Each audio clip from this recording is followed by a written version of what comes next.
আশা করি সবাই ভালো আছেন। আমি চলে এসেছি আজ নতুন একটা ভিডিও নিয়ে। আমি আজ করে দেখাবো ব্লাউজের একদম নতুন ডিজাইনের ফিতে বা লটকন। আমার যা যা প্রয়োজন আমি এখানে নিয়ে নিয়েছি। আমি এখানে 2 টুকরো কাপড় নিয়েছি। এখানে কাপড়ের মাপটা আমি দেখিয়ে দিচ্ছি। 4 ইঞ্চি থেকে একটু 2 সুতো বেশি চওড়াতেও লম্বাতেও দুটো একই মাপের আমি নিয়ে নিয়েছি।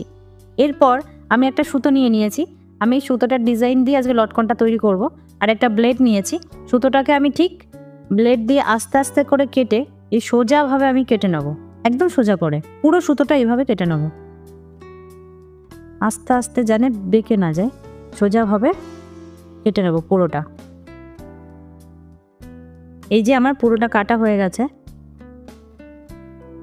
এরপর আমি এই সুতোটাকে একটু সমানভাবে আন্দাজ মতো দুটো ভাগ করে নেব, যাতে এলোমেলো না হয়।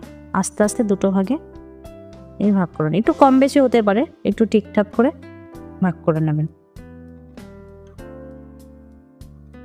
একটু টেনে বাড়িয়ে নেব। এরপর আমি এই একটা কাপড় নিয়ে নিয়েছি। কাপড়টাকে স্কেলের সাহায্যে চক দিয়ে একদম কোনাকুনিভাবে দাগটা দেব না, একটু নিচে নামিয়ে দাগটা টেনে নেব। এই যে হয়ে গেছে। এরপর সুতোটাকে একটু টেনে নেব, নিয়ে এই যে দাগটা দিয়েছি এই সমানভাবে টেনে এর করে বসিয়ে আমি সেলাইটা করে নেব। একটু ধরে ধরে সেলাইটা দিয়ে নেব। একভাবে আমার সেলাই দেওয়া হয়ে গেছে। এবার কাপড়টাকে এইভাবে ভাঁজ করে ওপর থেকে আরেকটা সেলাই দিয়ে নেব। এইভাবে সেলাইটা আমার দেওয়া হয়ে গেছে। এবার কাপড়টাকে সোজা করে নেব। সোজা করে এরপর এই উল্টো সোজা পাশ থেকেও আমি একটা সেলাই দিয়ে নেব। ওপর থেকে সেলাইটা দেওয়া হয়ে গেছে। তোটাকে একটা চিরুনির সাহায্যে ভালো করে একটু আঁচড়ে নেবে, যাতে যে প্যাচ ভাবটা আছে, জড়ানো ভাবটা, সেটা ছেড়ে যায়। হাতে করে ছাড়ালে ওটা ছাড়বে না। আমি একটা চিরুনির সাহায্যে ছাড়িয়ে নিচ্ছি। এরপর যে বাড়তি সুতোটা থাকবে সেটাকে আমি সমান করে কেটে নেব।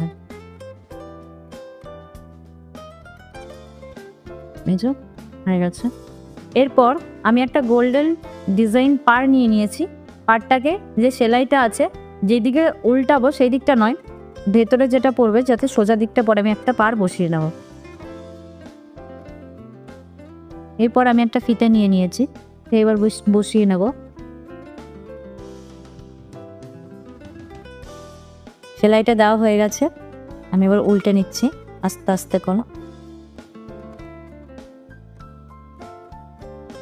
এই যে আমার তৈরি হয়ে গেছে, দেখুন দেখতে দারুণ হয়েছে। আমি ঠিক একইভাবে আরেকটা বানিয়ে নেব। দেখুন দুটোই আমার তৈরি হয়ে গেছে, খুব সুন্দর হয়েছে দেখতে। ভিডিওটি ভালো লেগে থাকলে লাইক করবেন, বুঝতে অসুবিধা হলে কমেন্ট করবেন, আর এরকম নতুন নতুন ভিডিও পেতে চ্যানেলটিকে অবশ্যই সাবস্ক্রাইব করবেন।